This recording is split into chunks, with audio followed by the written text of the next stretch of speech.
Today, I would like to talk to you about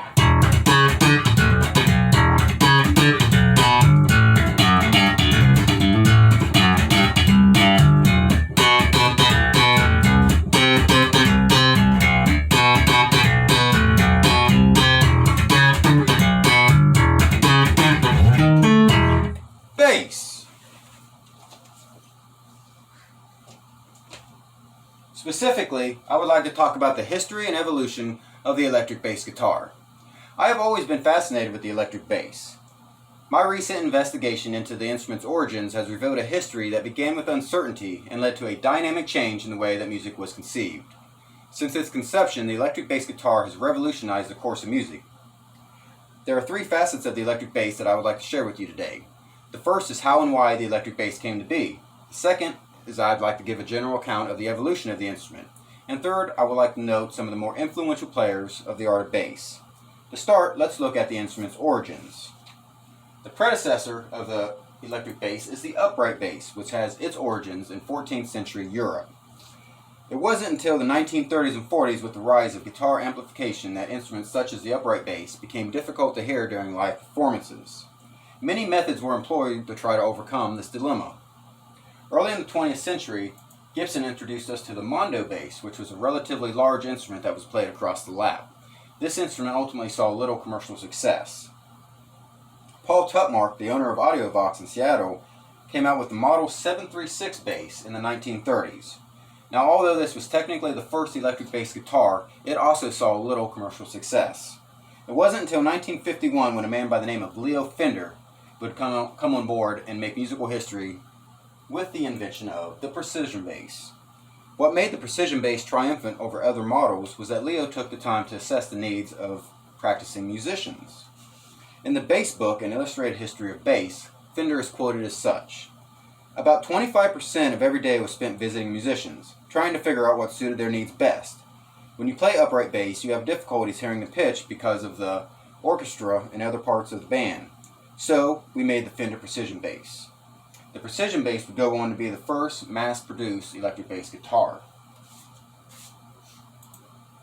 Now that I have talked about the origins of the instrument, I would like to spend a little bit of time talking about the evolution of the instrument. A multitude of basses would soon follow the precision bass. I will give a general account of the more popular variants of these.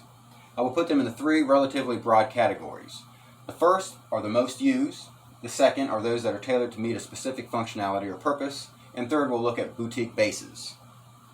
Amazingly, three of the most commonly used basses are all associated with Leo Fender himself, the precision bass being one of these. In 1960, Leo Fender unleashed the jazz bass, which had a better ergonomic design and better playability. Klaus Vasquez boasts in the Fender bass, "The jazz bass has had several happy years of existence and is still with us today." Leo would later go on to affiliate himself with the Music Man Company, and then he would help make the Stingray bass, which came out in 1976. The Stingray had active electronics, which meant that it was battery operated, and it also had an overall brighter sound than a lot of these other instruments that we've talked about. Now, there are also instruments that are known to have a specific functionality. Ibanez, for example, is said to have a fast neck, which means that it's extremely easy to play. 1961 saw the birth of Rickenbacker's 4001 bass, which is known for its trebly chime and sustain. Leo Fender would again change the world of music in 1965 with the introduction of the Fender 5 bass. The Fender 5 bass was the world's first 5-string bass. Today, most lines of basses come with 5 and even 6-string options. And some basses are known for their aesthetic value, such as the Gibson 1963 Thunderbird. Boutique basses are basses that are made by luthiers, and they are often known to have a great degree of craftsmanship. Exotic woods are often used to make these basses, and they have a great deal of detailing. Fedora is a company that builds custom basses, and the players are able to specify exactly what is desired. Last, I'd like to take a look at some of the people that have helped shape the art of bass through their playing.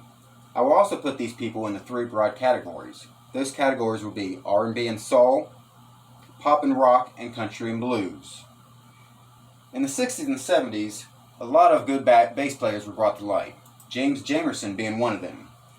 James Jamerson is known to have played in many chart-topping songs. Chances were that if you were listening to 60s Motown, you were listening to James Jamerson whether you realized it or not. And what about Jaco Pastorius? He was a solo jazz and fusion artist that also played in the band The Weather Report. His legacy was his unique tone and musicality. He would later go on to be hailed the Jimi Hendrix of the bass guitar. And then we can't forget about Larry Graham. He played with Sly and the Family Stone and is also known for that ever-funky slap bass technique. With funk in mind, what do you get when you sprinkle in a little bit of punk pizzazz? Well, you get Flea of the Red Hot Chili Peppers. Flea had this to say to Rolling Stone about playing bass.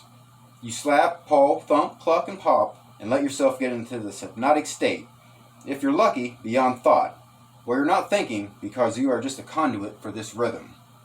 Other rockers that brought the rock and roll rhythm were John Paul Jones. John Paul Jones incorporated elements of jazz, classical, and blues into his rock bass playing. Jones tells this story to Geddy Lee in Geddy Lee's Big Beautiful Bass book, a compendium of the rare, iconic, and weird. I said to my dad, I want to play bass guitar. He went, the bass guitar is a novelty instrument. A couple of years and nobody will ever have heard of one. Well, lucky for him and for us, his dad was completely wrong.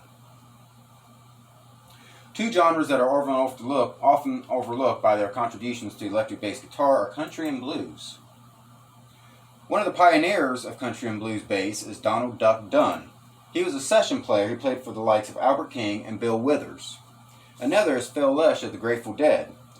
Phil Lesh was known for his unconventional playing style and ability to improvise. He has wooed audiences for decades. He sums up his style best by saying, I just wanted to play lead and electric bass at the same time. In summary, the electric bass was forged out of necessity. Once it took root, it branched out in many directions. The electric bass guitar has changed music in many, many ways. Since its conception, the electric bass guitar has revolutionized the course of music. There is no telling what route music would have taken if it had not been for the electric bass guitar. Paul McCartney sums it up best in the bass book, A Complete Illustrated History of Bass. The bass player has power within the band, not vengeful power, just that he can control it. Thank you.